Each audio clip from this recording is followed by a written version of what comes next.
maxaad is leedahay sheekh Soomaalida halkaasi qabyaaladu geysay xumaanta ay ka dhaxleen Soomaalidu بسم الله الرحمن الرحيم عبد العزيز سو run marka la sheego hor waxa la yiraahdaa waxa fitnada la yiraahdaa iyo balaayooyinku way rimaan markaas ay dhalaan oo mataaneeya markaas waxay dhalaan Qudaar ibn Salif oo meelan Qudaar ibn Salif waa ninkii hashi Nabi Salih gondogooyay marka horta Soomaalida waxay leeyahay qabyaaladii way u rintay way u dhashay wali way mataaneysay markaas Qudaar ibn Salif oo meelan ay ka soo baxay idin ba'atha ashqaha فقال لهم رسول الله ناقة الله وسقياه هو دوانين ذي وحبا كما يهيلين ويكون قبل ما هرش جوج iska day marka waxa u yeedhan kii ugu sharka badana dadna waa ka dihashi gonda jaray iyaguna waa ku wax beelay ilaahay u rogay marka horta fitnada Soomaalida qabyaalada waxaanu leenahay waa fitna marka la shido waa fitna marka rinta waa fitna mataanaysa waa fitna midhaheedii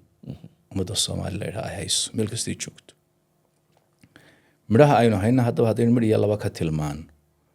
waxa dhacay waxa loo yaqaano isnaac iyo taqaadu in la isgooyo oo qabaa'ishu maanta laga yaabo aan la isbixino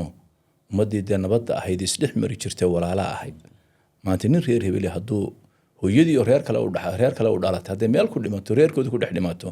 inaanu tegino baqdu is yiraahdo wallahi hooyaday bilaa lagu dilaa ana lagu dilaa marka horta dee midhaha koowaad ay noo soo go'ay ama wadada Soomaalidu soo go'ay waa isnaac iyo isgoyn waxa kale oo soo raaca waxa loo yaqaan tanaaxur iyo ikhtilaaf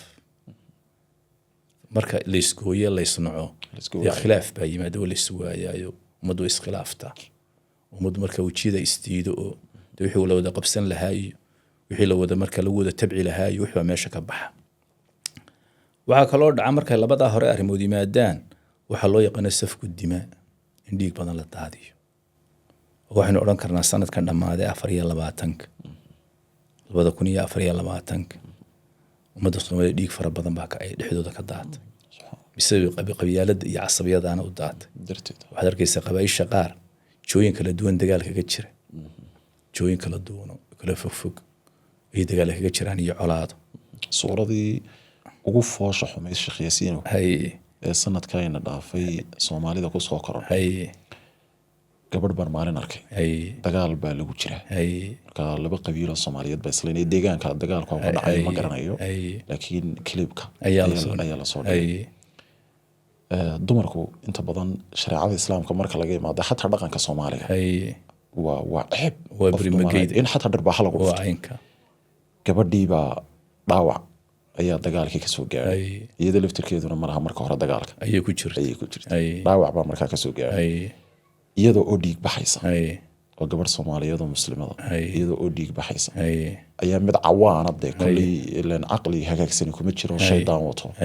ayaa gabadha dul taagan wuxuu leeyahay wax yahay noocani yaa ku qaadi doona mise xabad baaban ku dhuftaaba waa qof dumara waa hooyo